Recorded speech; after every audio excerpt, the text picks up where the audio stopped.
মাকামে আবুয়া, কি নাম বললাম? মাকামে আবুয়া। ওই জায়গাতে তাবু টাঙিয়েছে। বলে ভাই এখানে আমরা রাত্রিবেলা থাকবো 10 ভাই। রাত্রি থাকার পর আগামীকালকে সকালবেলা এখান থেকে আবার ব্যবসা শুরু করব। বসে আছে সবাই। আব্দুল্লাহ তাম্বুর ভিতরে নাই, তাম্বুর বাইরে বাবজি বসে বসে বসে আব্দুল্লাহ কাঁদছে। সূর্য তখন বাবজি নারী দেখা দিয়েছে পশ্চিম দিকে, তখনও ডুবে নাই। আব্দুল্লাহর ভাইরা এসে বলছেন, আব্দুল্লাহ তোর বুঝি আমিনার কথা মনে পড়ে, তাই না? ওইভাবে কাঁদছিস কেন? আব্দুল্লাহ কাদার বলে লোক, ভাই আমি বিবি আমিনার জন্য কাঁদি না। বলে কেন কাঁদছিস? বলে আমি কাঁদছি, আমার শরীরে প্রচন্ড হঠাৎ জ্বর আর বুকে ব্যথা শুরু হয়েছে। আমি মনে হয় ভাই এখানে আমি বেশি দিন বাঁচবো না। ওরা বলে কিছু হবে না, ভালো হয়ে যাবে। সান্ত্বনা দিছে তাকে। মানুষ অসুস্থ হলে নবীজি বলেছেন অসুস্থ ব্যক্তিকে দেখা করতে যাওয়া দরকার। একটা মানুষ বিছানায় পড়ে থেকে তার ভিতরে পিতপিতে ধরে যায়, যে মানুষটা প্রতিদিন কদম শরীফে যেত। একটা লোক যদি আপনাদের এই গ্রামে অসুস্থ হয়ে যায়, যেতে পারবে না, তাহলে এই যে কদম শরীফে যেত, যে অনেক মানুষের সাথে দেখা হতো, ওরা দেখা হয় না। বাড়িতে এক জায়গায় থেকে তার মনটা ভালো করে না। নবী বলেছেন অসুস্থ মানুষটাকে দেখতে গেলে আপনাকে দেখবে, সে লোকটা দেখে তার দিলটা একটু নিত্য নতুন হয়, পরিবর্তন হয়। তাকে যে ফল নিয়ে দেখতে হবে তা নয়, যে আসলে একটু ওর সাথে একটু গল্প করে একটু দোয়া করবেন যে আল্লাহ আপনাকে ভালো করবে। এই যে কথাগুলো যদি আপনি গিয়ে বলে, একটা উট দান করার সময় লিখে পাওয়া যায়, বলুন আলহামদুলিল্লাহ, একটা অসুস্থ মানুষকে দেখতে গেলে। কিন্তু বাবজি আমরা অনেকে হয়তো গুরুত্ব দিই না।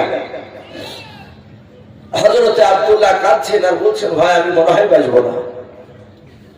কিতাবে লিখেছে আস্তে আস্তে সূর্য বাবজি পশ্চিম দিকে ডুবে গেল। আব্দুল্লাহ দুই চোখের পাওয়ার একেবারে খতম হয়ে গেল, আর দেখতে পাই না, অন্ধ হয়ে গিয়েছে। যারা এক চোখে দেখতে পায় তাদেরকে আমরা কানা বলি, যারা দুই চোখে দেখতে পায় না তাদেরকে আমরা অন্ধ বলি। আব্দুল্লাহ অন্ধ হয়ে গিয়েছে, আর দেখতে পাচ্ছে না। আব্দুল্লাহর ভাইয়েরাও দেখলেন বেশ একটু ঘুটঘুটে আর অন্ধকার হয়ে গিয়েছে। হযরত আব্দুল্লাহ ভাইয়েরা বাবজি বসে আছে। আব্দুল্লাহ এইভাবে মাটি হাতড়াতে শুরু করে দিয়েছে। বাবা হযরতে আব্দুল্লাহর ভাইয়েরা ডাক দিয়ে বলেছিল, ভাই আব্দুল্লাহ তোর এমন কি হারিয়ে গিয়েছে, কেন মাটি হাতড়াচ্ছিস, তাড়াতাড়ি বল। আব্দুল্লাহ ডাক দিয়ে বলেছিল, ভাই রে আমার এমন কোন জিনিস হারাই না।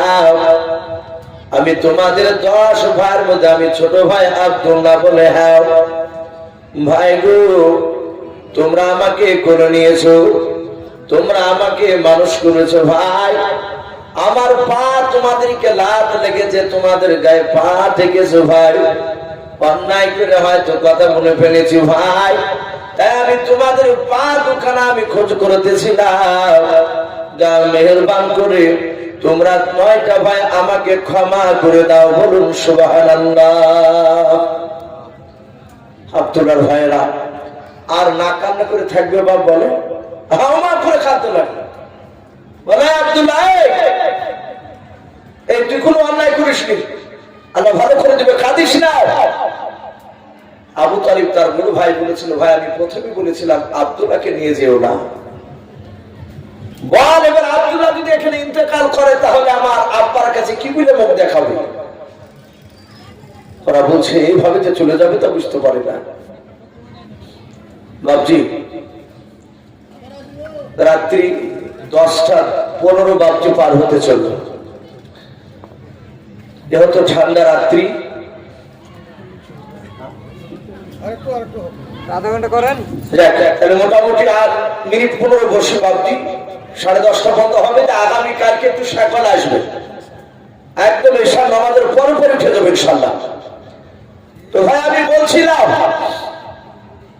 আব্দুল্লাহ বাবজি আপনার হাত ধরে ক্ষমা চায়, পা ধরে ক্ষমা চাইছে।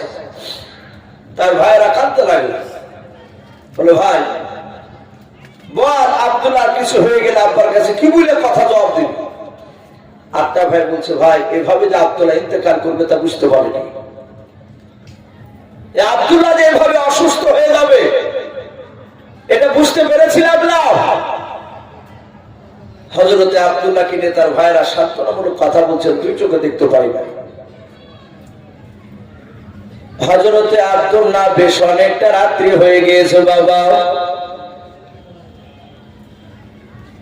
এই বাপজি একটু বসেন বা একটু দোয়া নিয়ে যান বা, আমি বুঝতে পারছি চরম ঠান্ডা লাগছে।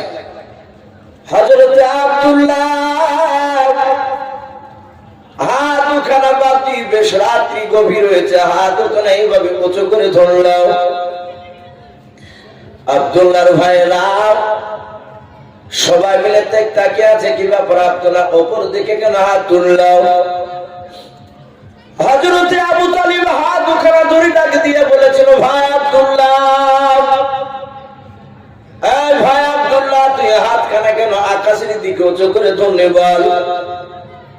ডাক দিয়ে বলেছিল, ভাই আবু তালিব ভাই তোমার হাত দুখানা ধরতে দাও। ওগো ভাই আমি মনে হয় আর বেঁচে থাকবো না, হয় দেখেনি মারা যেতে পারে। বড় ভাই আবু তালিব তোমার হাত দুখানা আমাকে ধরতে দাও, আমি মৃত্যুর আগে আমি দুটো তোমাকে কথা বলে যাব। হযরতে আবু তালিব ডাক দিয়ে বলেছিল, ভাই আব্দুল্লাহ দুইটা কথা কি বলবে, তাড়াতাড়ি প্রথম নাম্বার কথাটা বল। আব্দুল্লাহ ডাক দিয়ে বলেছিল, ভাই আমার বাড়িতে আমার প্রাণের বেবি আমিনাকে রেখে এসেছি। বলে হ্যাঁ। ও আবু তালিব ভাই যদি আমার এখানে ইন্তেকাল হয়ে যায় আমি তো আর যেতে পারবো না। বলে না। বলো ভাই গো তুমি কথা দাও আমার বিবি আমিনাকে তুমি দেখাশোনা করবে কে নাও?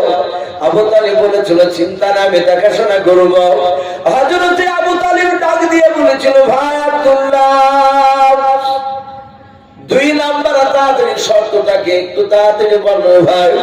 আবু তালিব ডাক দিয়ে বলেছিল, ভাই তাড়াতাড়ি বল। আব্দুল্লাহ বলেছিল, ভাই রে আমি আমার বিবি আমিনাকে একা রেখে আসি না, আমিনার পেটে 6 মাসের বাচ্চা রেখে এসেছি। ওগো ভাই শুনে নাও, ওই আমিনার পেট থেকে যদি বাচ্চাটা জন্ম নেয় আর ওই বাচ্চাটা যদি বেটা সন্তান হয় তাহলে নাম রাখিবা মুহাম্মদ। বলুন সাল্লাল্লাহু তাআলা আলাইহি ওয়াসাল্লাম। আবু তালিবের বাপ দিয়ে তাদের প্রসঙ্গগুলো বাপে শিরে উঠল, ডাক দিয়ে বলেছিল, ভাই এই মুহাম্মদ সাল্লাল্লাহু তাআলা আলাইহি ওয়াসাল্লাম এর নাম তো জীবনে প্রথম শুনলাম, এর আগে নাম তো কোথাও শুনি না, এর নাম তো কোথায় পেলে বল? আব্দুল্লাহ ডাক দিয়ে বলেছিল, ভাই আবু তালিব আমি আমার বিবি আমিনা রাত্রির বেলা বিছানায় শুয়ে থাকতাম, আমার বিবি মাঝে মাঝে স্বপ্ন দেখতে না, ডাক দিয়ে রাত্রি বেলা স্বপ্ন ভেঙে যাওয়ার পর ঘুম ভেঙে যাওয়ার পর ডাক দিয়ে বলতো, ওগো আমার স্বামী শুনে না রাত্রি বেলা আমি অতি আশ্চর্য স্বপ্ন দেখলাম। আমি বলতাম কি স্বপ্ন দেখলাম বললাম? আওয়াজ দিয়ে বলতো, আমাকে কেউ যেন বলছে আমিনা আমার হাবা, আমিনা আমার হাবা। তারপরে বলতো, আমিনা রে তোমার পেটে যে বাচ্চাটা রয়েছে ওই বাচ্চাটা যদি জন্ম নেয় তাহলে নাম রাখিবা মুহাম্মদ। বলুন সাল্লাল্লাহু তাআলা আলাইহি ওয়াসাল্লাম। ওগো ভাই আমার বিবির কাছ থেকে শুনেছি উনি নামটা স্বপ্নে দেখেছিলেন। ওগো ভাই তুমি শুনে নাও, আমার বিবির বেটা সন্তান যদি জন্ম নেয় আর তোমরা যদি নামটা যদি না রাখো, তোমরা যদি ইচ্ছাকৃত অন্য কোন নাম রাখো তাহলে আমার বিবি কান্না করবে, আমার বিবি বলবে আমার স্বামী বেঁচে থাকলে নিশ্চয় আমার স্বপ্নের দেওয়া নামটা নিত। ভাই আবু তালিব ভাই তুমি কথা দাও আমার বেটার নাম রাখিবে কি মুহাম্মদ সাল্লাল্লাহু তাআলা আলাইহি ওয়াসাল্লাম। আবু তালিব বলল, ভাই চিন্তা করবি না, আমি তোর ছেলে যদি বেটার সন্তান হয় তাহলে নাম রাখিব মুহাম্মদ সাল্লাল্লাহু তাআলা আলাইহি ওয়াসাল্লাম। ভাই গো তিন নাম্বার কথা শুনে নাও, আমার ওই ছেলেটা যদি জিন্দা থাকে তুমি একটু ভালোবাসবাও। আবু তালিব বলে আমি কথা দিলাম কোন আঘাত হতে দেব না, দুঃখ পেতে দেব না। হযরত আব্দুল্লাহ এই কথা বলে বাপজি ইন্তেকাল করলেন। পড়ুন ইন্না লিল্লাহি ওয়া ইন্না ইলাইহি রাজিউন। আব্দুল্লাহ ইন্তেকাল করলেন। কিতাবে লিখেছে আব্দুল্লাহ যখন বাপজি ইন্তেকাল করছে ওই সময় আমিনা স্বপ্ন দেখছে। হযরতে আমিনা রাত্রিবেলা বাপজি বিছানায় শুয়ে আছে। আমিনা স্বপ্ন দেখলেন বাবা যে ঘরে শুয়েছে সেই ঘরের চালাটাও ঝড়ে উড়ে নিয়ে চলে গেল। হযরতে আমিনার ঘুমটা ভেঙে গেল।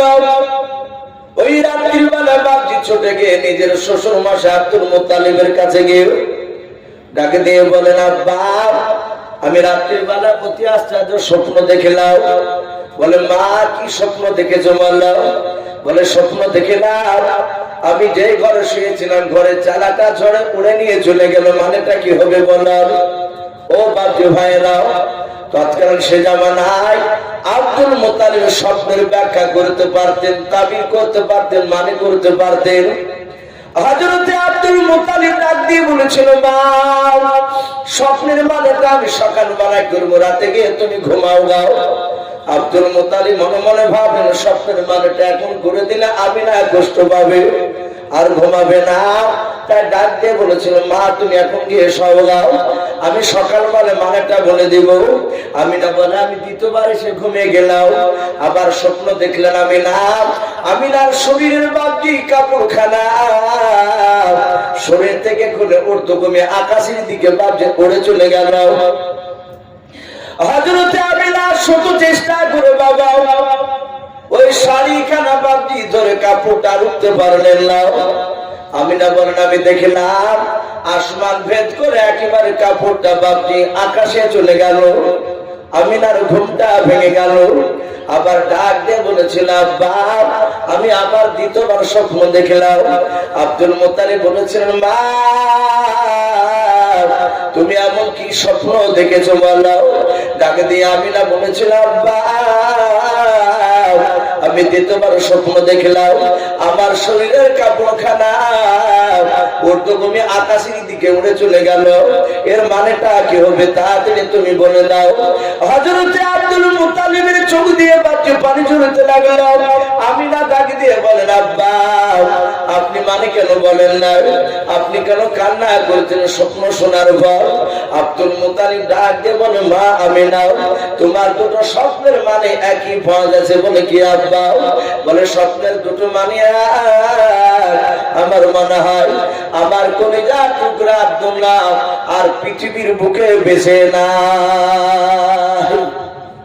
দুনিয়ার বুক থেকে বিদায় নিয়ে চলে গিয়েছে। হযরত আমিনা কাঁদতে লাগলেন।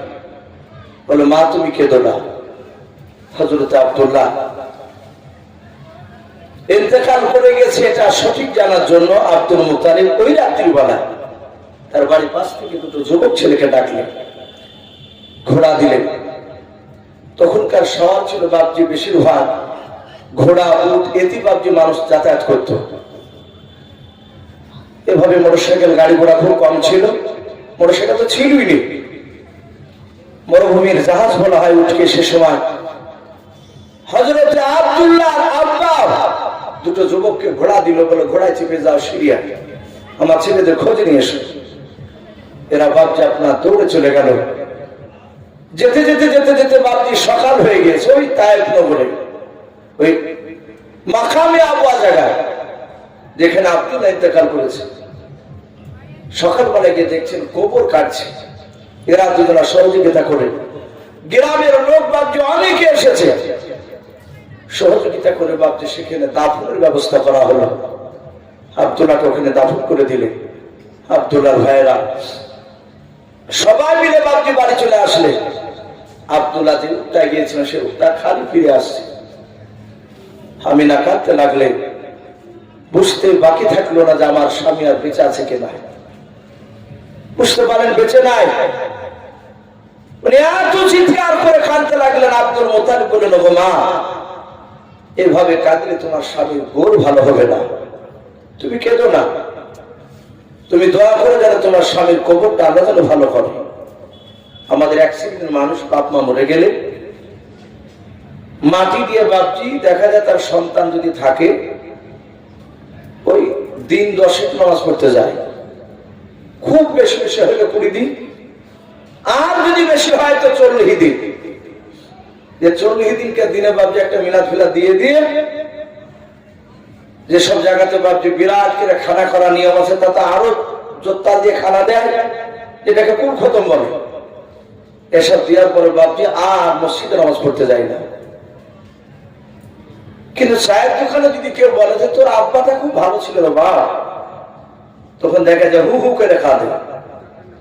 এই কাজে লাভ নাই বাপ, কানতে হলে আপনাকে নামাজের হালাতে সেজদায় করে কানতে হবে। মোনাজাতে আপনি আব্বার জন্য কাঁদে, ওই চোখের পানিটা বাপজি কাজে লাগবে। আর নামাজ পড়বেন না আর লোক দেখানো কাঁদবে, এই কাঁদাতে আপনার বাপ কোনো নাকি পাবে না।